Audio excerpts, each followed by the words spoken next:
नमस्कार। आगे बढ़ते हैं और पाठ संख्या 429 की बात कर लेते हैं। और आज भी बात होगी धनु लग्न में राहु की, लेकिन आज जो बात होगी पंचम से लेकर के अष्टम तक की बात होगी। तो पंचम स्थान में राहु हो तो क्या फल होगा, लेकिन आप लोगों को सबसे पहले हम यही बताएंगे कि किसी भी पाठ को पढ़ रहे हैं तो अब इसमें 429 पाठ है। ठीक है, आज आपके सामने ये पाठ उपस्थित हुआ, लेकिन आप 1 नंबर से प्रारंभ कीजिए और 429 तक आइए और फिर हमको बताइए कि आपको ज्योतिष समझ में आया या नहीं आया, आप ज्योतिष सीख पा रहे हैं या नहीं सीख पा रहे हैं। हमारा उद्देश्य है आपको ज्ञान देना, क्योंकि वर्तमान समय में ज्योतिष तो टोने टोटके का इतिहास हो चुका है, तो इन बातों का भी ध्यान रखेंगे। तो चलिए, राहु पंचम स्थान में है तो बुद्धिमान होगा, विवेकी होगा, संतान भी होंगे इसके। ऐसा नहीं है कि राहु पंचम में बैठेगा तो संतान होगा ही नहीं, संतान होने की भी संभावना होगी, क्योंकि राहु जब किसी स्थान का स्वामित्व रखता नहीं है तो किस स्थान का नाम लेकर के हम इसको यहाँ कहें कि ये खराब करेगा। तो जहाँ बैठा उसका फल करेगा। और ये भाव कौन सा है? पंचम भाव है, इसको योगकारी भाव कहते हैं। तो योग फल करेगा यहाँ से राहु स्थित होकर के।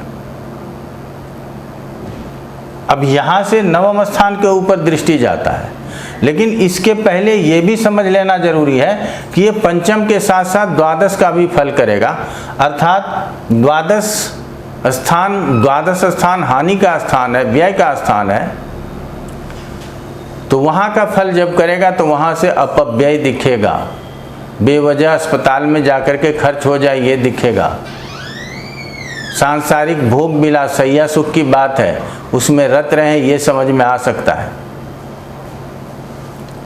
अब आ जाते हैं दृष्टि की बात। तो नवम स्थान के ऊपर इसकी दृष्टि पहुंच रही है, तो नवम स्थान को जब देखेगा तो नवम स्थान का जो है हित नहीं करेगा, अर्थात पिता के साथ बैर वैमनस्यता, धार्मिक क्षेत्र में आडंबर, भाग्य की वृद्धि नहीं होना, अर्थात बहुत भाग्यवान नहीं होना, ऐसा कहेंगे। और यहाँ से यदि ये एकादश स्थान को दृष्टि दे रहा है तो एकादश स्थान के ऊपर दृष्टि देने से लाभ में कमी, बड़े भाई या बॉस के साथ नहीं बनना, क्योंकि एकादश स्थान से बॉस की बात होती है। पुरस्कार प्राप्त होने वाला था, किसी कारण से रुक जाना, प्रमोशन होने वाला था, किसी कारण से रुक जाना, तो ये वृद्धि स्थान की हानि करेगा, क्योंकि उस स्थान के ऊपर इसकी दृष्टि जा रही है। और इसके बाद यहाँ से लग्न के ऊपर भी दृष्टि जा रहा है, तो शारीरिक रूप से कमजोर कर सकता है, जातक को बीमार कर सकता है। अन्य प्रभाव यदि आपके बीमार होने को हों तो निश्चित रूप से यहाँ लग्न के ऊपर जो राहु की दृष्टि है तो भयाक्रांत कर रख सकता है, आपको भ्रमित कर सकता है आपको। तो ये हो गया राहु यदि पंचम स्थान में स्थित हो। अब राहु यदि छठे स्थान में स्थित हो, अब छठा स्थान किसका है? लड़ाई झगड़े का, शत्रु का। तो जिस स्थान में बिठा दीजिएगा उसी स्थान का काम करने लगेगा। तो यहाँ यदि राहु बैठा है तो जातक लड़ाई झगड़ा करने में निपुण हो जाएगा, बात बात पे किसी न किसी से लड़ाई करने लग जाए। जरूरत हो नहीं हो, थोड़ी सी जरूरत हुई हम ऋण ले लें। और स्वास्थ्य भी बहुत अनुकूल रहेगा, ऐसा नहीं कहेंगे यदि राहु छठे स्थान में स्थित हो। कभी कभी ऐसे रोगों को दे देता है जो असाध्य रोग कहलाते हैं। अब छठे स्थान में स्थित होकर के यदि आप संघर्ष करना चाहते हैं तो यहाँ ये बहुत आपसे संघर्ष करवाएगा, और संघर्ष के बाद सफलता की प्राप्ति होती है तो सफलता भी जरूर मिलेगी आपको। अब राहु का यहाँ से दृष्टि, पांचवी दृष्टि कहाँ पहुँच रही है? 10वें स्थान के ऊपर। तो कार्य क्षेत्र में अपने सहकर्मियों के साथ बहुत मिलजुल कर कार्य करेगा, ऐसी बात नहीं है। सहकर्मियों के ऊपर नेतृत्व करने का प्रयास करेगा और नेतृत्व के बाद ही काम करेगा। हमेशा चाहेगा कि उसके कार्यों को सराहा जाए, दूसरे ने भी कोई अच्छा कार्य किया हो तो उसका श्रेय यही लेना चाहेगा। अब राहु यहाँ से द्वादश स्थान के ऊपर दृष्टि है तो द्वादश स्थान से फलों की हानि करेगा और उस फल को के नुकसान से जातक का नुकसान होगा। तो क्या होगा? अपव्ययी। हम 3-4 शब्दों की व्याख्या ज़्यादा करते हैं, आप लोग इस बात को देख रहे होंगे, बहुत ज़्यादा जोर लगाने की ज़रूरत नहीं है। हो सकता है कि किसी कारण से जेल आदि का यात्रा करना पड़े, हो सकता है कि बीमार हो तो अस्पताल में भर्ती होना पड़े,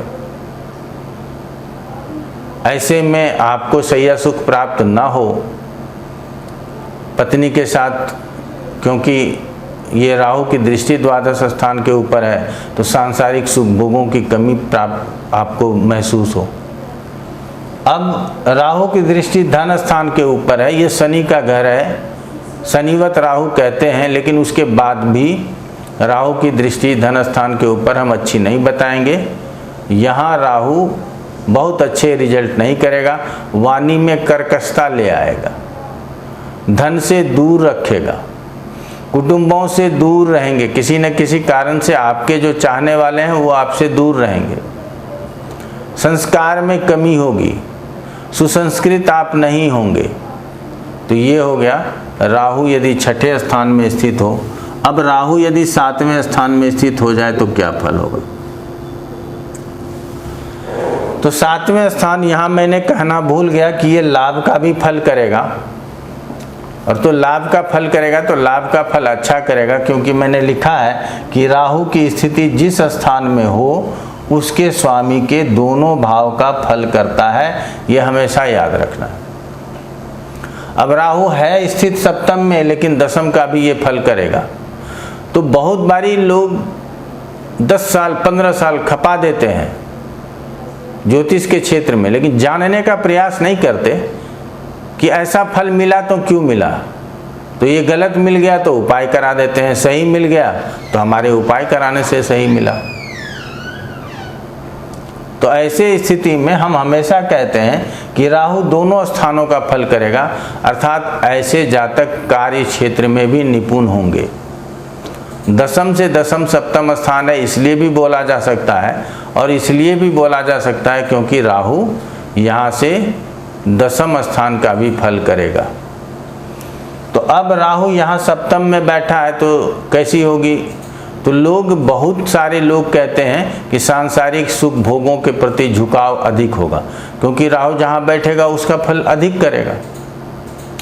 पार्टनर के साथ भी व्यवहार अनुकूल होता है, लेकिन हमारा कहना है कि ऐसे में कभी कभी लोग क्या कहते हैं कि यदि सप्तम में राहु हो तो व्यभिचारी होगा, अर्थात एक से अधिक स्त्रियों से संपर्क होंगे या एक से अधिक लोगों के साथ भोग करेंगे। तो यहाँ पे राहु को इस तरह से नहीं समझना है, हमको ये समझना है कि जिस स्थान में बैठा है उसका फल वो पूरा पूरा करना चाहता है। तो इसीलिए राहु यदि इस स्थान में बैठा है तो इसका पूरा पूरा फल करेगा और दशम का भी फल करेगा। इसके साथ इसकी दृष्टि एकादश स्थान पे है, तो लाभ में बहुत बरकत होगा ऐसा नहीं कहेंगे, सामान्य लाभ होगा और लाभ में रुकावट होने की भी संभावना है। और इसकी दृष्टि लग्न के ऊपर है तो आप भयभीत रहेंगे, मन में किसी न किसी प्रकार का भ्रम आपके मन में हमेशा चलता रहेगा। और यहाँ राहु बैठा और यहाँ दृष्टि दे रहा है तो तीसरे स्थान, अर्थात ऐसे जातक छोटे भाई छोटे लोगों के साथ, बंधु बांधवों के साथ मिलजुल कर नहीं चलना चाहेगा। संभव हो कि इसके छोटे भाई हो ना हो, घर में नौकर चाकर की कमी हो जाएगी। तो यदि 7वें स्थान में राहु हो तो इस तरह के रिजल्ट हम लोग बोल सकते हैं। सामान्य रूप से रिजल्ट जो है, जैसे हमने कहा कि छोटे भाई ना हो, छोटे लोगों से न बने, ये सामान्य घटना है, लेकिन विशेष घटना जो है दशा और अंतर्दशा में आपको प्राप्त होता है। चलिए अब हम राहु यदि अष्टम स्थान में स्थित हो तो क्या फल करेगा। तो आप लोगों को पहले ही बताया है, केंद्र त्रिकोण के लिए बहुत अच्छा बताया, क्योंकि राहु को कहीं का स्वामित्व तो प्राप्त नहीं होता। राहु शुभ ग्रह है नहीं, जिस स्थान में बैठता उसका फल करता, उस स्थान के स्वामी के दोनों भावों का फल करता। और हमको उम्मीद है कि जो पहले से हमारे पाठ को सुनते आ रहे हैं उनको ये सारी बातें याद हो चुकी होंगी। तो अब यहाँ बैठ गया तो आयु कैसी होगी? तो अच्छी होगी, आयु में कमी नहीं होगी, लेकिन चोट चपेट दुर्घटना आदि में भी वृद्धि होगी। तो ऐसे विषयों से बचना चाहिए। शोध कार्यों में बहुत मन लगेगा, ऐसे जातक शोध कार्यों में अच्छा कर सकते हैं। ज्योतिष आदि विद्याओं का भी ज्ञान लेने का प्रयास करेंगे, लेकिन ज्ञान कम लेंगे और बखान ज़्यादा करेंगे। अब यहाँ राहु स्थित है तो ये कर्क राशि है, इसकी एक ही राशि चंद्रमा की होती है, इसीलिए दूसरे राशि की कल्पना ही नहीं करनी, कहीं दूसरे जगह का फल नहीं करना। अब यदि दूसरे जगह का फल करना है तो जहाँ दृष्टि दे रहा है, अर्थात द्वादश स्थान में दृष्टि दे रहा है, तो द्वादश स्थान का फल करेगा। तो द्वादश स्थान का कैसा फल करेगा? तो द्वादश स्थान का फल बहुत अच्छा नहीं कहेंगे,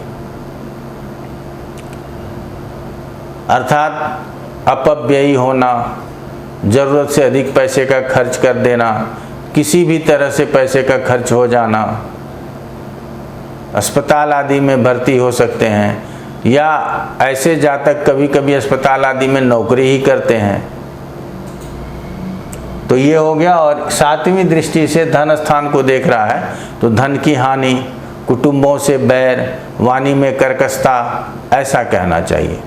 और नवम दृष्टि से ये चतुर्थ स्थान को देखता है तो भूमि, वाहन, मकान आदि का अभाव भी जीवन में रहेगा। आपके पास धन होने के बाद भी यदि खरीदने के लिए जाएंगे तो आपको परेशानी हो सकती है, व्यवधान आ सकता है, माता के सुख में कमी हो सकती है, जीवन में कम सुख प्राप्त होगा। अष्टम में स्थित राहु की दशा हो तो उस दशाओं को बहुत सावधानी से गुजारना चाहिए, क्योंकि अष्टम में स्थित राहु का फल बहुत अच्छा नहीं कहा जाता है। तो आप लोगों ने बहुत सरलता से समझा। कोई भी ऐसा वाक्य हो या कोई भी ऐसा चर्चा हो जो आपके समझ में नहीं आ रहा हो, तो आप कभी भी किसी भी तरह से हम तक संवाद को पहुंचाइए। टेलीफोन कर सकते हैं, मोबाइल नंबर आपके स्क्रीन पे आ रहा है, ईमेल कर सकते हैं। एजुकेशन के लिए जितने भी प्रश्न आएंगे मेल के ऊपर आए, कमेंट में आए, सबके जवाब आपको फ्री में मिलते हैं। कंसल्टेशन यदि करना चाहते हैं तो उसके लिए ज़रूर फी रखा गया है, आप संपर्क करें, निश्चित आपको यहाँ से जवाब प्राप्त होगा। आज इतना ही। आप लोगों का बहुत बहुत धन्यवाद।